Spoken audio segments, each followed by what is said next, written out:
The church hums like a held breath.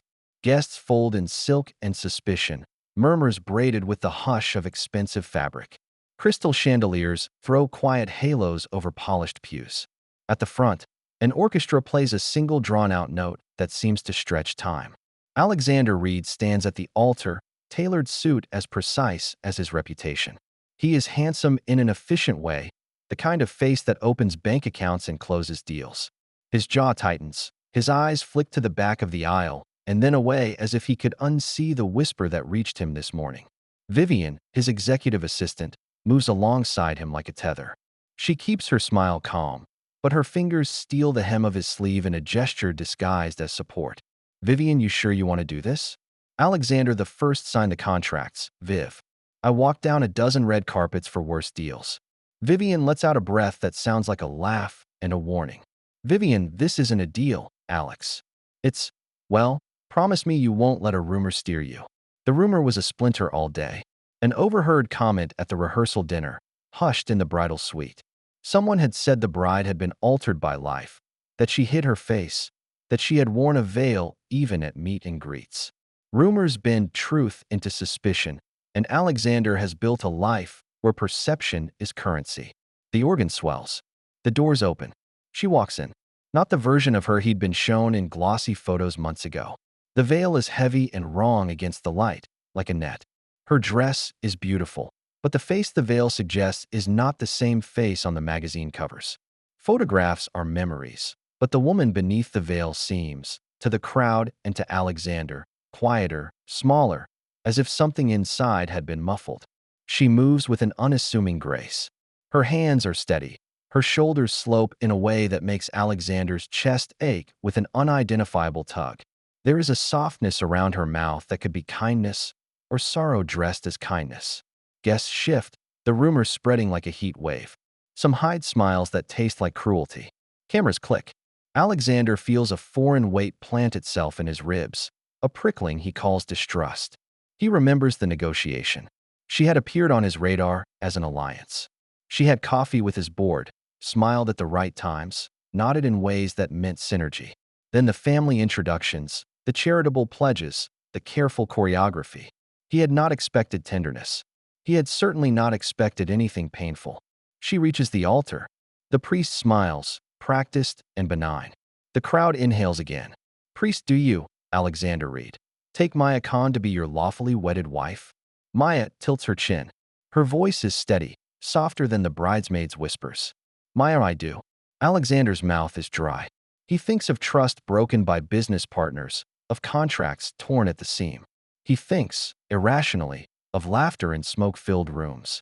His vision narrows to the veil, to the suggestion of what it hides.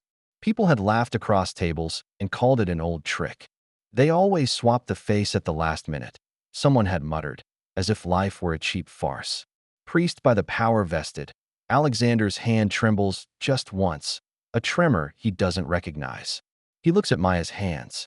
They are beautiful in a way that has nothing to do with magazine symmetry. They have the faint web of tiny scars near the knuckles, like a map of places healed. The sight loosens something inside him, like a key turning a lock he didn't know was there. A breath. The crowd leans in. Alexander reaches for the veil. For a moment, the world narrows to the space between his fingers and the fragile fabric. He has always been a man of clarity. Tonight, the curtain between intention and truth is literal. In boardrooms, in bedrooms, he is accustomed to the stage being clear. Here, the stage is fogged. He lifts it. Silence snaps. A soundless gasp, the rustle of jewel-toned fabric trying to catch itself. The woman beneath the veil is not what he expected. She is not the flawless template of the glossy spread, but she is not ugly. She is face ravaged by something else entirely, not deformity, but a history stitched into her skin. A line scars across her cheek like a seam. One eye is ringed with delicate lines, as though life had written its stories there. Her hair frames her face in unexpected disarray. She is startlingly, disarmingly beautiful. Alexander's breath catches, and then something stranger. For the first time in a long while, his heart makes a decision that is not calculated. It moves toward a recognition that he cannot translate directly. Maya, I know what you were told. Her voice is a drop of water on hot stone. It draws the heat of the room toward her. Alexander looks at her, as if seeing her anew, and then as if seeing himself reflected. Alexander the First was told a lot of things today. Maya, were any of them true? He wants to answer with logic. He wants to ask who told the rumor, why someone would want him to doubt her. He wants to confess the unease that rose in his chest when she seemed to be different than the photographs. Instead, he hears himself asking a question that sounds like youth wrapped in shame. Alexander, why didn't you tell me? Maya smiles in a way that is not resignation but deliberate softness. Maya, I did. In my own way. I didn't show you the scarred parts of me at first because I was afraid you would mistake them for bargains. She lifts her hand, the fingers trembling just enough to be human. The knuckles glitter from a small gold band. Alexander's eyes find the ring.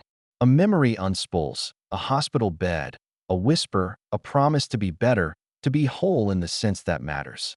Guests murmur again, but the sound is more curious than cruel now. Maya, when I was 20, I had an accident that took more than my hair. It took my certainty about what I looked like when others looked long and hard.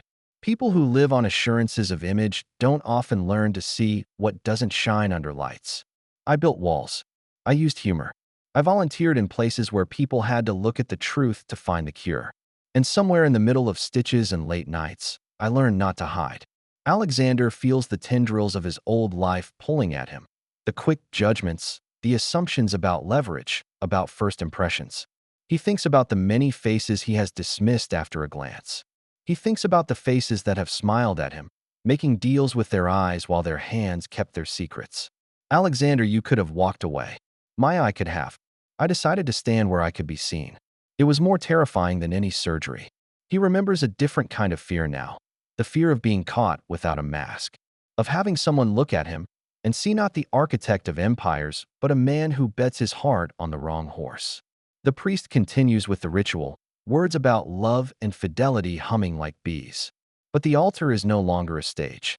It has become a mirror. Alexander thinks of the magazine photograph he saw months ago at a charity gala. He remembers the carefully lighted smile, the Photoshop airbrushed into innocence. He had admired a portrait, not a person. Maya's face under the veil is alive with the evidence of things that photos cannot capture. Resilience, humor mapped in fine lines, the shadow of an experience that made her who she is. Maya's eyes meet his, and in them there is a laughter that does not mock but invites. Maya, you looked straight through me at the gala, Alexander. You praised the philanthropy, the donor list. You loved the idea of helping. You said smart things at the right times. But you didn't see me. And I thought, maybe you never will. His chest tightens. He had been praised for seeing people, for forecasts and gut instincts. Yet here he had failed at the simplest recognition. It is a humbling thing to discover one's own opacity. Alexander, so you tested me? Maya's smile curls, a little wounded, a little proud. Maya, I wanted to know if a man who loves his image would love me when that image changed. There it is, laid bare. Not a plan of deceit, but a challenge fueled by fear. Deceit and fear are cousins. Alexander's throat moves. He thinks of the nights he has clasped his hands above prophets and told himself that control equals love. He thinks of the moments he avoided depth because depth takes time and time costs. Alexander, and what did you expect? Maya, expectation is heavy. I expected to be polite, to be dismissed, to be shown generosity and nothing else. I did not expect to see you pause. Pause. Such a small word for the movement that makes the world shift. Alexander feels the weight of his pause like currency spent. He had not known that beneath his careful persona there was a capacity for unplanned tenderness. He reaches out, fingers brushing her jaw, tracing the seam of a scar like following a coastline. Maya's skin is warm. The scar is not a wound. It is a map of survival. His fingers know the contour. They do not flinch. A hush falls over the room. Camera's slow. Somewhere behind him, Vivian exhales with the sound of someone who has watched a suit dissolve. Alexander, I'm sorry, I let someone else's whisper become my map. Maya, whispers can be loud in the wrong ears. He smiles, a small, awkward thing that grows honest. He remembers the first time he saw her, not in a photograph, but in a story about a hospital wing she funded. He had admired the charity and never connected it to the person now at his side. He had seen generosity as a line item. She had seen it first as a field to tend. Alexander the First, don't like that I judged. Not you. Judge the idea of you. Maya laughs, and the sound is pure. No malice, just the clear bell of someone who has learned to let things land where they will. Maya, neither do I. But judgment is easy. Learning is hard. You must be tired of being right all the time. She leans in, whispers that only he hears. Maya, let me teach you being wrong. Alexander's laugh is a crack in the facade. He answers with something that tastes like apology and promise. Alexander, then show me. The priest says the ancient words about joining two lives. They are ordinary, blessed machinery, but now tendons and truths bind their syllables. Alexander takes her hand, feels the ridges of healed skin, the stubborn warmth of a human presence. He slips a ring onto her finger, but the ring feels small in comparison to the enormity of the exchange. He thinks of boardrooms and bond markets and realizes that nothing on a ledger prepared him for the quiet ledger of the heart. When they kiss, the first time their lips meet as a married couple, it is not cinematic in a way that the tabloids will narrate later. It is clumsy and honest, the kind of kiss that proves two people are doing something brave together. Around them, guests stand, some with tears, some with slow claps that begin as private applause and grow louder. After the ceremony, in a corner of the reception lined with orchids and soft lights, Alexander and Maya talk in a space of their own. Maya, you were always handsome in a way that kept people guessing if they were in your confidence or your ledger. Alexander the First never thought about confidence. I thought about outcomes. Maya, and do you think about outcomes now? He looks at her, at the hair escaping a clip, at the faint crescent of a scar near her ear. He sees a life that is raw, mended, and radiant in a way that his forecasts never predicted.